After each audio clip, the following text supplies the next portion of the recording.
नमस्कार, MP news cast में आपका स्वागत है। मैं हूं आपके साथ दीप्ति भटनागर। आइए शुरुआत करते हैं दिन भर की कुछ खास खबरों के साथ। कटनी में खुद की जमीन पर निर्माण कार्य रोकने दिखाई जा रही दबंगई पड़ोसी पर शासकीय एवं आदिवासी की जमीन हड़पने के आरोप। चांदक चौक कटनी निवासी सचिन बिचपुरिया ने तहसीलदार को एक शिकायती पत्र सौंपकर खुद की जमीन पर निर्माण कार्य करने के दौरान कुछ लोगों पर दबंगई दिखाने के आरोप लगाए हैं। सचिन का कहना है कि चाका 4 लेन से लगी खसरा नंबर 92 एवं 93 की जमीन उसकी निजी संपत्ति है। नामांतरण भी हो चुका है। भू संरक्षण के लिए नाला भी है। सचिन का आरोप है कि सुशील मोहन एंड कंपनी के द्वारा निर्माण कार्य करने से रोका जा रहा है। इन लोगों के द्वारा पूर्व में अधिकारियों के साथ सांठगांठ करके सरकारी एवं आदिवासी की जमीन भी हड़प ली गई है। गुरुवार को शिकायत मिलने पर पटवारी विनीत बघेल भी मौके पर पहुंचे और पंचनामा तैयार किया। सचिन का कहना है कि सरकारी जमीन पर बने कमर्शियल मार्केट की भी जांच होनी चाहिए। इन लोगों के द्वारा जमीन मालिकों को निर्माण कार्य करने से रोका जाता है।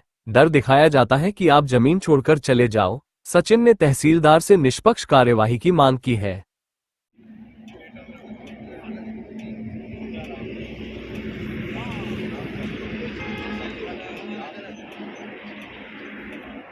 हो गया, अब जाए।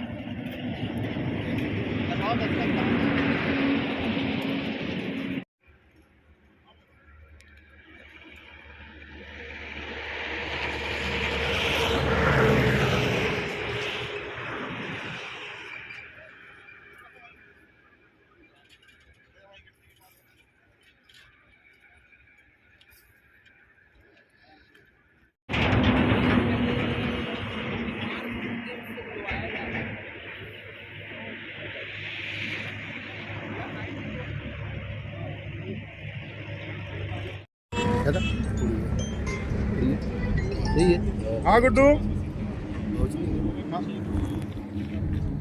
बड़ी वाली डिस्पोजल में लेगा, बता दें। और 2-3 टैंक की नहीं निकाल लो, आवाज नहीं आएगी।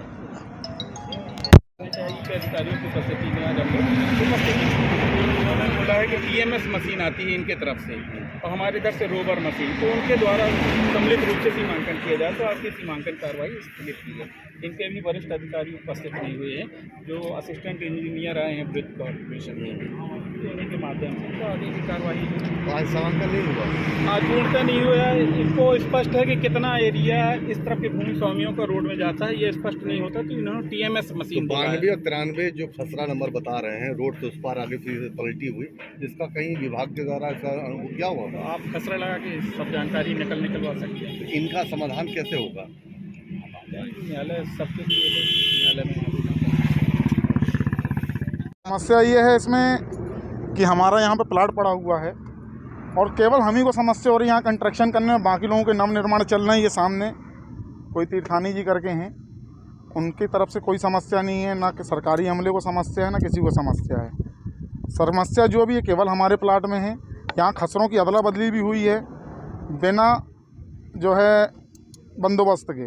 अब कैसे हुई है, क्या हुई है, ये मुझे जानकारी नहीं है, लेकिन अदला बदली हुई है। 92 को 93 और 93 को 92 किया गया है। आदिवासी ज़मीनों पर कंटिन्यू कंस्ट्रक्शन चल रहा है, जिसकी हमने शिकायतें एसपी महोदय, कलेक्टर महोदय और सक्षम अधिकारियों को 181 में भी की है, लेकिन अभी तक 10 से 15 दिन हो गए शिकायतें की। अभी तक कोई काम इनका रोका नहीं गया। काम बराबर इनका कंटिन्यू चल रहा है, डंके की चोट में चल रहा है। ये कहते हैं कि मेरा कोई कुछ बिगाड़ नहीं सकता, मैं जो करूँगा वो सबसे बढ़िया है और बिल्कुल सही है। जमीन है, ये किसकी जमीन है? ये तो आदिवासी की ज़मीन है। तो क्या बोला जा रहा है? कब्जा किया जा रहा है? ये कोई सुनील या सुशील तीर्थानी करके हैं। आपको किसने रोका निर्माण कार्य करने से? हाँ, पटवारी जी के द्वारा और या पुलिस के द्वारा ये बुलवाते हैं तीर्थानी जी, हम और हमारे काम को रुकवा देते हैं। पटवारी जी का क्या कहना है? पटवारी जी का कहना है कि इनकी ज़मीन जो है आपके प्लाट के अंदर भी निकलती है, जबकि मेरे पास आज मेरा पोजीशन कम से कम 5-7 सालों से कंटिन्यू है। जब तक किसी की नहीं निकलती थी, आज इनका काम चल रहा था, इनकी ज़मीन मेरे प्लाट के अंदर निकल रही। पटवारी जी का ऐसा कहना है। और ये काम चलने में ऑब्जेक्शन नहीं है? कोई ऑब्जेक्शन नहीं, जबकि ये सीधे सीधे आदिवासी और सरकारी ज़मीन है। 92 नंबर और 93 नंबर खसरा चाका का। आप क्या चाहते हो भैया? आप हम ये चाहते हैं कि जो भी हो न्यायच्युत हो, न्याय से हो। अगर हमारे साथ वो समस्या है तो सबके साथ समस्या वही होना चाहिए, केवल एक प्लाट छोड़ करके दूसरे प्लाट कैसे सही हो जाएंगे वहाँ पे? अभी खसरे को बदलने का प्रकरण समझ में आ रहा, सामने आ रहा, तो जी। क्या कहे, खसरा को लेकर क्या है बात हुई, बदल कैसे है खसरा, कुछ ऐसा कुछ कैसे बदल गया?